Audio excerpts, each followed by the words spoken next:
Good morning. I think I actually slept pretty decent last night.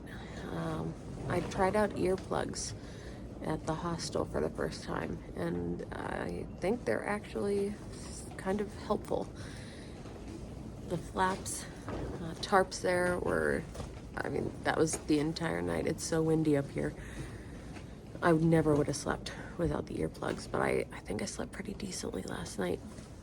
Wacky and I traded places. He went to the other side because we had a fire last night, which was very nice, and he gets warm and I get cold, so we traded sides of the shelter. It's a little chilly this morning, but I think we're gonna get up, get some breakfast, have kind of a slow morning. We have maybe 5 miles to go, and then that's it for the day.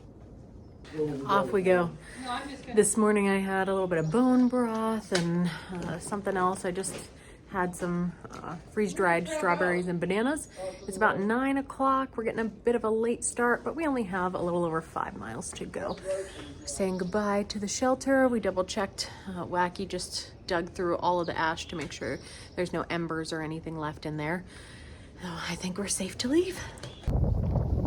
I took my puppy out because it's, well, really you don't need it hiking, but it feels so cold, but it's not actually cold. It's just the wind is blowing so much this morning.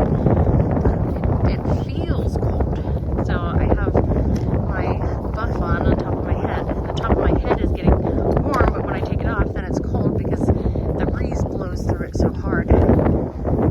Just having a little trouble regulating my body temperature, although I'd still take this slightly chilly, super breezy over those first few days of like 90 degrees. Oh, I would take this 1,000 times over. I keep seeing this all along the rocks. We decided it's some kind of fungus dried up. But what is it? My fungi experts out there, what is that?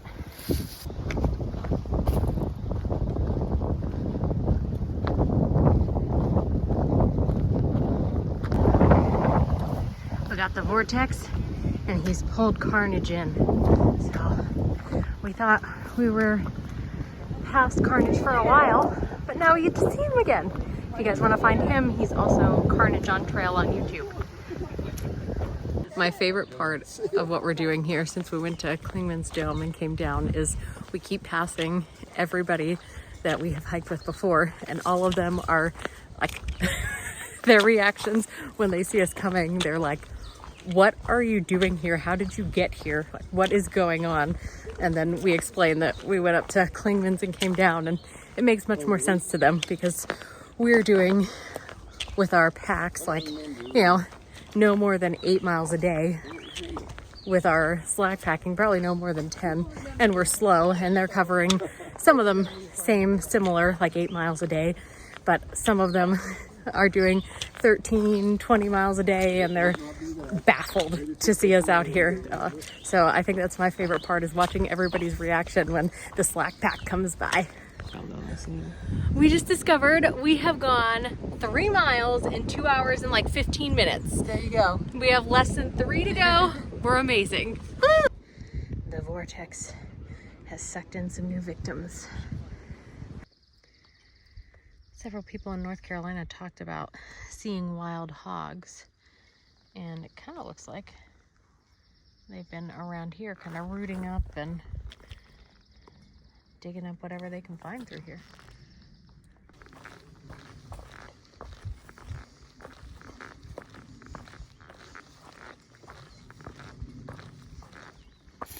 We found a spot to lay down and elevate our legs for a little bit. We only have like, I think, under 2 miles to go. It's only 1 o'clock, so we're gonna have a little break.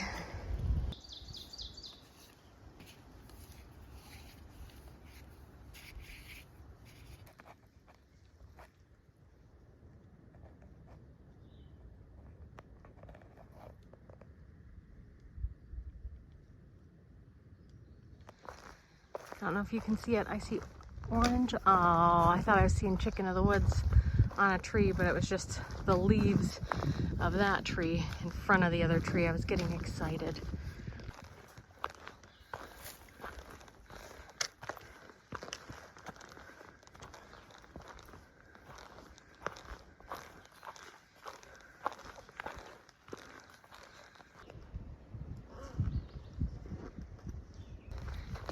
We made it. How long you been here? Wacky's been here an hour. An hour and a half. Oh, Wacky's been here an hour and a half already. And it looks like he is getting our fire gathered. I brought this piece of wood. You said to start carrying wood about a half a mile up. So I grabbed it. Actually 0.3, but. So I got a text from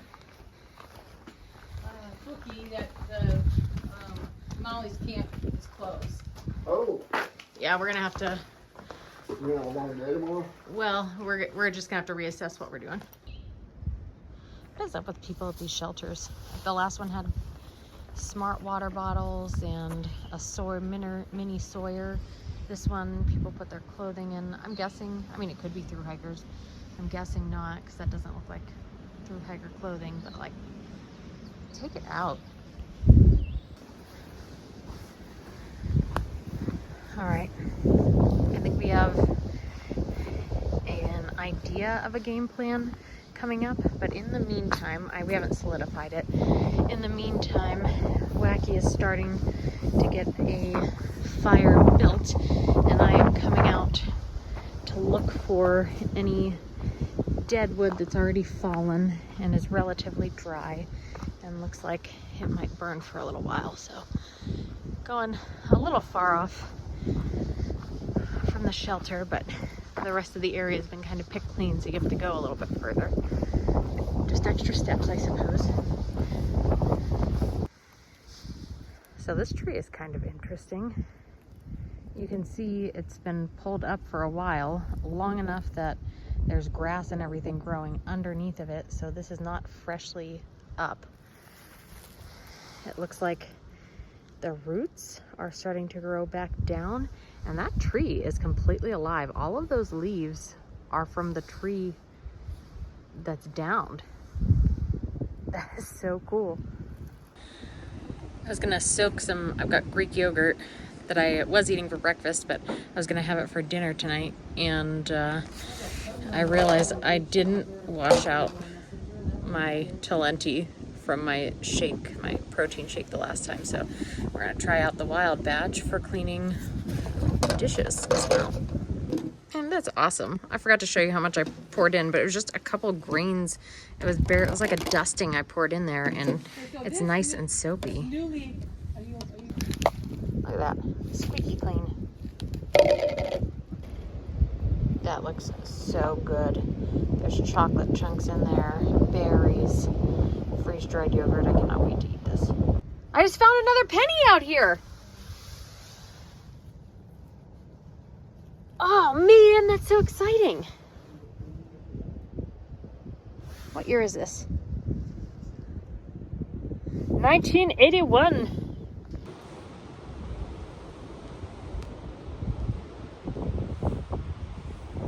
We thought we were gonna get lucky and have the place to ourselves tonight, but we've got 2 people in tents, 1 hammocker.